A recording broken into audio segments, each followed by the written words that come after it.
봤습니다. 그런데 뭐 이 요나 이야기는 우리가 이렇게 읽지 않아도 뭐 우리 저 뒤에 우리 어린 아이들부터 아마 노년에 이르기까지 뭐 너무나 잘 아는 내용일 겁니다. 아마 이 내용은 믿지 않는 사람들도 뭐 이렇게 물고기 뱃속에 들어갔던 요나의 내용을 너무나 잘 알 만큼 그런 유명한 이야기입니다. 여러분, 하나님께서 요나를 불러 말씀하십니다. 너는 니느웨로 가라. 그 성이 너무 악하다. 그들을 내가 심판할지 모르니 가서 회개하라고 외쳐라. 그래서 그들이 회개하면 내가 그 성을 용서하리라. 고민하던 요나는 드디어 짐을 쌉니다. 그리고 그 짐을 짊어지고 집을 떠납니다. 참 아쉬운 것은 순종하기 위해서 요나가 이렇게 짐을 짊어지고 하나님 말씀에 아멘 하고 바로 움직였다면 얼마나 좋았을까요? 하지만 그 반대로 도망가기 위해 떠났다는 것, 우리가 너무나 잘 알고 있는 내용입니다. 그런데 거기에는 충분한 이유가 있다라고 생각합니다. 우리가 읽은 본문 이 3절 말씀 보면 두 번이나 똑같은 말씀이 반복되고 있는 것을 우리가 볼 수 있는데요. 바로 여호와의 얼굴을 피하여입니다. 그 당시 유대 사람들은 하나님이 자기 나라 안에만 또 자신들하고만 함께 계신다 이렇게 믿었습니다. 왜냐하면 하나님은 이스라엘의 하나님이기 때문에 자신의 백성인 이스라엘과만 함께 계시고 그 가운데서 영광 받으시지 다른 곳에 계시지 않고 다른 나라에 계시지 않는다, 그들은 보았고 그렇게 생각하였습니다. 여러분, 하나님이 어느 곳에나 계시는 분임을 우리도 알고 있습니다. 우리도 알고 있는데 오늘 말씀 보면 이 선지자도 지금 그것을 깨닫지 못하고 있습니다. 그래서 내린 결정이 무엇입니까? 결국 하나님이 계시지 않은 곳, 하나님은 이곳 가운데만 계시기 때문에, 이 나라 가운데만 계시기 때문에, 우리들 안에만 계시기 때문에 그것만 벗어나면 되겠구나. 그래서 하나님이 계시지 않는 곳으로 도망갈 궁리를 하다가 우리가 아는 바와 같이 다시스로 이 도망갈 마음을 먹습니다. 하나님이 원래 가라고 하셨던 이 니느웨는 지금의 이라크 또 중동 아시아 그쪽에 위치해 있는 걸로 알고 있습니다. 반면에 다시스는 사실 그 위치를 우리가 정확하게 알지는 못하지만 일반적으로 이 스페인 어느 항구 도시로 학자들이 보고 있습니다. 즉 중앙 아시아 그리고 스페인은 뭐 쉽게 말하면 동과 서, 이 끝과 끝입니다. 이렇게 반대 방향으로 도망가기로 작정하고 욥바로 내려가서 거기서 이 배를 타고 드디어 준행랑을 치는 요나의 모습을 우리가 봅니다. 이스라엘 나라만 벗어나면 하나님의 얼굴을 보지 않아도 되고 하나님의 간섭을 받지 않아도 되고 하나님의 독촉을 받지 않아도 된다, 이 생각이 요나에게 있는 것입니다. 참으로 바보스럽지만 여러분, 당시 사람들의 생각이 이러했습니다.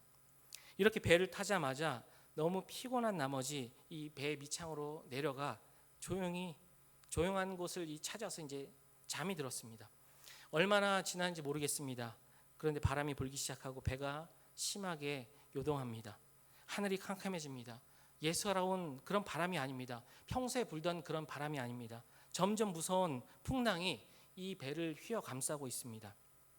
얼마나 상황이 어려웠던지 말씀 보면 배가 거의 깨지게 되었다, 이런 표현을 쓰고 있습니다. 선원들이 배에 있는 짐을 조금이라도 가볍게 해보고자 그 짐들을 막 던집니다. 아무리 노력해도 풍랑은 잦아들지 않습니다. 그때 이 선장의 뇌리에 성광처럼 스치는 생각이 하나가 든 것입니다. 내가 지금까지 뱃사람으로 수십 년을 살아왔는데 이런 풍랑은 처음 봤다. 분명 우리 배 안에 천벌 받을 그런 나쁜 놈이 타지 않고는 이런 일이 있을 수 없다, 이런 생각이 갑자기 들었을 것 같다는 생각이 듭니다. 그래서 배에 있는 사람을 다 불러 모으죠. 그리고 배 안에 있는 사람을 모아서 제비를 뽑습니다. 누구 때문에 이 일이 벌어졌는가? 우리가 잘 아는 것처럼 요나가 뽑혔습니다. 여러분, 풍랑을 누가 보내셨나요? 하나님이 보내셨습니다. 물론 단순한 이 자연 현상으로 그런 것들이 일어납니다. 하지만 그중 어떤 것들은 하나님의 강한 의도를 수반한 것이 있습니다. 요나에게 풍랑이 바로 그러한 것입니다. 또한 선장의 마음속에 제비를 뽑아 누군지 한번 찾아보자 하는 것도 하나님께서 주신 생각이었으리라 생각합니다. 이제 선원들이 우리가 어떻게 하여야, 너를 어떻게 하여야 하겠느냐 이렇게 물을 때 요나는 나를 들어 배에 던지라 이렇게 이야기합니다. 그래서 15절에 보면 결국 요나를 들어 바다에 던짐에 바다가 뛰노는 것이 곧 그친지라 이렇게 말씀합니다. 그리고 그 순간 하나님이 준비하신 큰 물고기가 와서 그를 집어삼킵니다. 요나는 놀랍게도 그 큰 물고기 안에서 3일을 있었고 거기서 하나님 앞에 깊이 회개하고 은혜로 다시 거듭납니다. 그리고 다시 그 명령에 따라 니느웨 성으로 가게 되었다는 굉장히 재밌는 이야기를 제가 해드렸죠. 이런 내용을 우리가 너무나 잘 알고 있습니다. 여러분, 그렇다면 과연 한 2800여 년 전에 있었던 이 요나의 사건, 이 이야기가 사실 지금 오늘 이 시간을 사는 우리에게 무엇을 말씀해 주고 있는 것일까? 여러분, 이것은 참 중요합니다. 하나님 지금 이 말씀, 이 사건을 통해 나에게 무엇을 명령하는 것인가? 무엇을 깨닫게 하시는가? 우리는 이것을 깊이 생각해 보아야 합니다. 여러분, 이것을 고민하기 위해서는 무엇보다도 중요한 것이 이 사건이 어디서부터 시작되었는지를 우리는 분명히 알아야 합니다.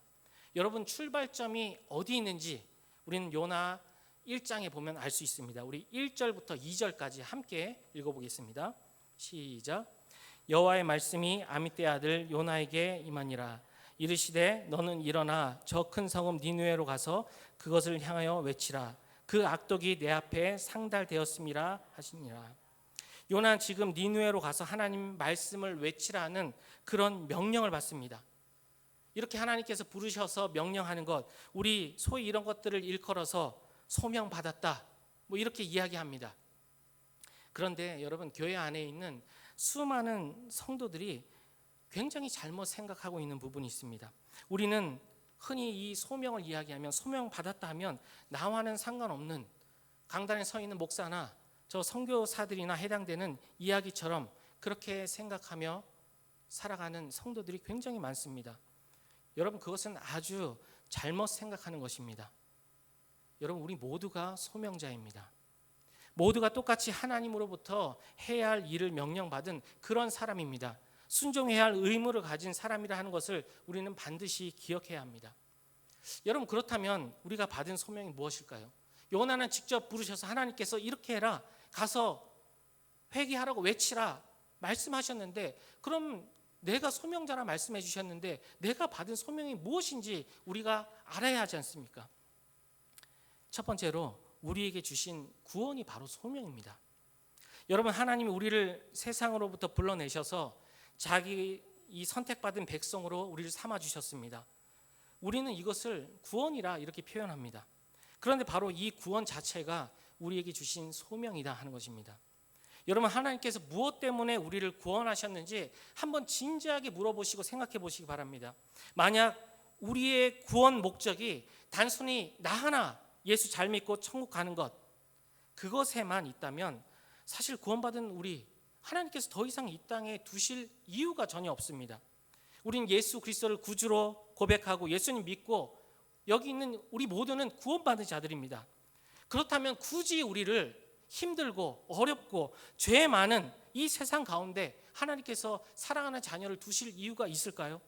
전혀 없습니다. 빨리 우리를 천국에 데려가시는 것, 그게 맞지 않을까요? 하지만 하나님께서 오늘도 우리에게 호흡을 주셨습니다. 데려가지 않으시고 살려주셨습니다. 생명을 연장시켜 주셨습니다. 그것은 바로 구원받은 우리가 아직 이 땅에서 해야 할 주님의 일이 남아있다는 것입니다. 다시 말해, 우리를 먼저 구원하셔서 세상을 살게 하신 분명한 목적이 있다는 것입니다. 그러므로 우리를 구원하신 그 구원 안에 하나님의 명령이 들어있는 것입니다. 그렇기 때문에 우리의 구원 자체가 소명입니다. 이것을 우리는 분명히 알아야 합니다. 사랑하는 여러분, 여러분이 나는 구원받은 자이다, 이것을 인정하신다면 내가 바로 소명자다 하는 것 또한 인정하셔야 합니다. 그 은혜가 우리 가운데 있기를 간절히 바랍니다. 두 번째로 우리에게 주신 그 이름 자체가 소명입니다. 여러분, 대부분 이렇게 자녀들의 이름을 지으실 때 굉장히 많이 고민을 하셨으리라 생각합니다. 저도 이런 사람, 보통은 이런 사람이 되라, 이렇게 살았으면 좋겠다, 이런 마음으로 부모가 자녀의 이름을, 또 할아버지 할머니가 자녀의 이름을 짓지 않습니까? 저도 이제 두 딸이 있는데요. 큰 아이는 굉장히 이제 고민을 많이 했습니다. 그러다가 하나님의 진리의 말씀만을 따라 살아라. 진리의 말씀만을 붙잡고 살아라. 그 앞에만 따서 하진이라고 지었습니다. 둘째는 하나님의 음성만을 따라 살아라. 이런 뜻으로 하음이라고 지었습니다. 굉장히 잘 지었죠. 제가 지었습니다.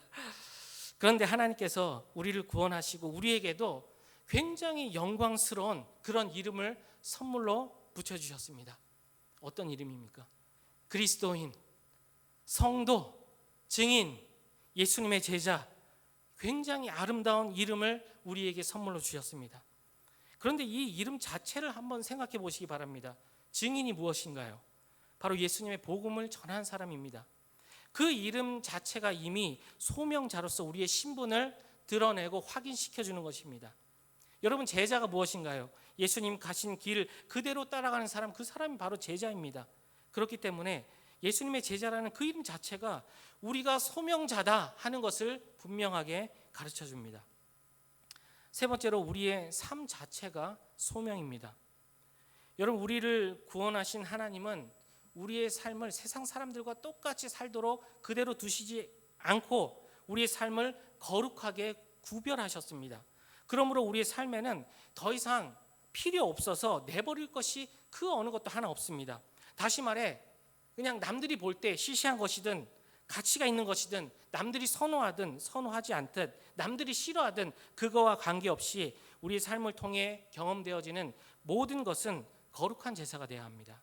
이렇듯 하나님께 드리는 거룩한 제사가 바로 내 삶이라고 한다면 여러분, 바로 내 삶 자체가 바로 소명인 것입니다. 사랑하는 여러분, 지금 세 가지를 우리가 좀 짧게 살펴보았는데요. 우리의 구원이 소명입니다.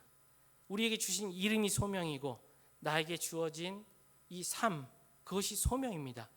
즉 나에게 이런 소명이 있기 때문에 하나님께서 우리에게 명령하시는 거죠. 너희는 가서 모든 족속으로 제자를 삼아라. 여러분, 이 명령에 너희는 저 너희가 아니라 바로 그 안에 내가 포함되어 있다는 것입니다. 오직 성령이 너희에게 임하시면 너희가 권능을 받고 예루살렘과 온 유대와 사마리아 땅끝까지 이르러 내 증인이 되라. 그 증인은 저기 있는 다른 누가 아니라 바로 나인 것입니다. 그 증인 속에 내가 들어있는 것입니다. 너희는 먼저 그의 나라와 그의 의를 구하라. 하나님의 나라를 먼저 구해야 할 그 의무를 갖는 사람 속에 바로 내가 들어있는 것입니다. 여러분, 그런데 중요한 것은 이와 같은 소명 때문에, 자, 우리를 소명자로 불러주셨습니다. 우리에게 소명을 주셨습니다. 그 소명 때문에 또한 나에게 따라오는 소명이 있다 하는 사실을 우리가 알아야 합니다. 여러분, 그 소명이 무엇입니까? 우리가 하루하루 세상 살면서 먹고 살기 위해서, 때로는 행복하게 살기 위해서 하는 수많은 일들이 있을 것입니다. 여러분, 오늘도 아침부터 저녁까지 무언가 하다가 이 자리에 오셨을 겁니다. 그런데 그 수많은 모든 일들이 바로 소명이 되는 것입니다. 왜냐하면 우리의 신분이 소명자이기 때문에, 내가 소명자이기 때문에 내 손을 대는 모든 일에 바로 소명의 성격이 띄어지게 되는 것입니다. 다시 말해, 내가 소명자라면 내가 하는 그 모든 일 가운데 소명이 아닌 것은 단 하나도 없습니다. 나에게 주신 젊음도 소명에 해당되고, 나에게 주신 시간도 소명이고, 하나님이 나에게 명예를 주셨다면 그것도 소명에 들어가고, 나에게 물질을 주셨다면 그 물질 또한 소명인 것입니다. 여러분, 우리는 이 사실을 깊이 깨달아 알아야 합니다. 중세에는 이와 같은 사실을 제대로 알지 못했습니다. 그렇기 때문에 내가 경건하게 살고 좀 하나님께 헌신해야겠다 이렇게 원하는 젊은이들이 어떻게 했느냐, 전부 다 수도원으로 들어가게 됩니다. 그렇게 수도원에 들어가서 평생 결혼하지 않고 모든 영화와 무력과 쾌락 다 멀리하고 절제하면서 고행하면서 일평생 하나님께 자신을 드리려고 굉장히 노력을 했습니다. 그렇다면 여러분, 반면에 그렇게 하고자 하는 사람 수도원에 들어갔는데 수도원에 들어갈 수 없었던 대다수, 사실은 대다수가 들어가지 못했지 않습니까? 이 대다수의 사람들은 무슨 생각을 하게 되었을까요? 소명자는 수도원 안에 있다. 수도원에 못 가는 나는 그렇다면 소명자가 아니다. 그러므로 나는 적당히 세상 살다가 그냥 예수 믿고 구원받으면 된다. 이런 생각으로 사는 것이죠. 그렇기 때문에 이 절대 다수가 이런 생각으로 산 이 중세가 얼마나 암흑시기였는지 모릅니다. 그때 종교 개혁자였던 루터가 이 교회의 바벨론 강금이라고 하는 굉장히 유명한 책을 썼는데요. 여러분들도 기회 되시면 한번 읽어보시기 바랍니다. 그 당시 잘못된 것을 굉장히 신랄하게 지적하고 비판하고 있습니다. 즉 수도원에 들어간 성직자들이 고행하면서 거룩하게 하나님을 알고자 헌신하는 그것이나 저 들녘에 나가 하루 종일 힘들게 일하는 노동자의 노동이나 가정에서 자녀를 키우고 또 가정에 여러 가지 잡다한 그런 일들을 하는 부인의 가사 일이나 모두 다 하나님 앞에 똑같이 거룩하다는 것입니다. 다시 말해 그것이 거룩하고 소명이 있느냐 없느냐는 그 사람의 믿음을 가지고 바라보고 측정할 것이지 수도원에 있느냐 그렇지 않느냐 그것으로 이야기해서는 안 된다라고 강조합니다. 사랑하는 여러분, 그러므로 나는 소명하고 관계없다. 혹시라도 소명? 목사나 선교사들이나 받는 거지 나하고는 상관없다. 지금까지 그런 마음을 먹으셨다면 마음에서 이제 뿌리채 뽑아내시기 바랍니다. 우리 모두가 소명자입니다. 그러므로 만일 우리가 이 소명을 아주 가볍게 여기고 하나님께서 우리를 불러주셨고 분명한 소명을 주셨는데 이것을 가볍게 여기고 요나처럼 만약에 우리가 다시스로 도망만 다닌다면 그런 우리 인생 앞에는 무엇이 기다리느냐? 바로 풍랑이 기다립니다. 그런데 만약 내가 소명자로 살지도 않고 그냥 도망 다니면서 90, 100세까지 살았는데도 나에게 아무 풍랑이 없다. 아무 일이 없다. 여러분 이것은 기뻐할 일이 아닙니다. 어쩌면 그 사람은 구원받은 사람이 아닐 수도 있습니다. 하나님의 자녀가 아닐 수도 있는 것입니다. 우리 하나님은 진정으로 사랑하는 자녀가 그렇게 평생 다시스로 도망 다니도록 절대 그냥 내버려 두지 않으십니다. 가만히 계시는 이유는 아주 단순합니다. 자녀가 아니기 때문입니다. 말씀을 마무리하겠습니다. 사랑하는 여러분, 나이 80에 늙은 모세를 부르셔서 소명을 맡기셨던 그 하나님께서 만약 지금 여러분 불러서 여러분 모세도 80에 불려갔습니다. 그러니까는 우리는 아직 굉장히 기회가 많습니다. 만약 혹시라도 부르셔서 갑자기 아프리카로 가십시오. 우리가 지금 마음을 다해 후원하고 기도하고 있는 미얀마 가서 좀 한동안 복음을 전하십시오. 만약에 그런 말씀을 우리에게 주신다면 특별히 그렇게 초청하시면 여러분 달려갈 수 있는 그런 믿음과 은혜가 우리 가운데 있기를 간절히 바랍니다. 그것만큼 영광스러운 일이 어디 있겠습니까? 하지만 여러분 걱정하지 마시기 바랍니다. 갑자기 나에게 그렇게 부르시면 어떡할까 걱정이 되셨다면 염려하지 마시기 바랍니다. 하지만 나에게 이런 특별한 소명을 주지 않는다 할지라도 하나님이 아침이고 또 점심이고 저녁 우리가 살아가면서 자주 내 마음에 들려주시는 그런 음성이 있을 겁니다. 우리 매일같이 우리 성경 통독을 하고 있지 않습니까? 음원을 들으면서 갑자기 내 마음에 꽂히는 나에게 주시는 그런 말씀들이 있을 것입니다. 이런 음성을 주시면 듣고 깨닫고 그것으로 그치는 것이 아니라 그 말씀대로 순종하십시오. 그렇게 순종하며 살아가는 우리의 삶 그 자체가 바로 소명자의 삶인 것입니다. 사랑하는 여러분, 하나님이 저와 여러분 모두를 부르셨습니다. 그리고 우리에게도 니느웨로 가라 명령하셨습니다. 하나님의 자녀 가운데 이 명령을 받지 않은 사람은 단 한 사람도 없습니다. 여러분 어떤 사람이 물에 빠져 비명을 지르는데 배를 타고 가던 선원이 그것을 보면서 즐거워만 하고 있을 수 있겠습니까? 환자가 죽어가는데 의사가 뒷짐만 지고 먼 산만 바라보고 있을 수 있습니까? 불 속에서 어린아이가 외치고 있는데 소방관이 그냥 보고 지나갈 수 있습니까?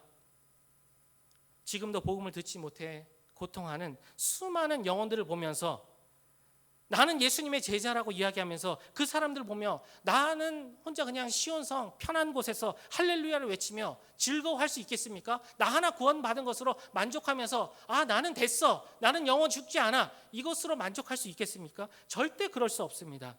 하나님이 우리를 니느웨로 보내셨습니다. 정말 우리 모두가 소명자로 충성되게 남은 생 살아가다가 하나님 영광이 다시 임하시는 그날 당당하게 하나님 앞에 설 수 있는 은혜가 우리 모두에게 있기를 간절히 바랍니다. 이 영광에서 우리 성령교회 모든 성도가 한 사람도 제외되지 않기를 주님의 이름으로 기도하며 축복합니다. 우리 함께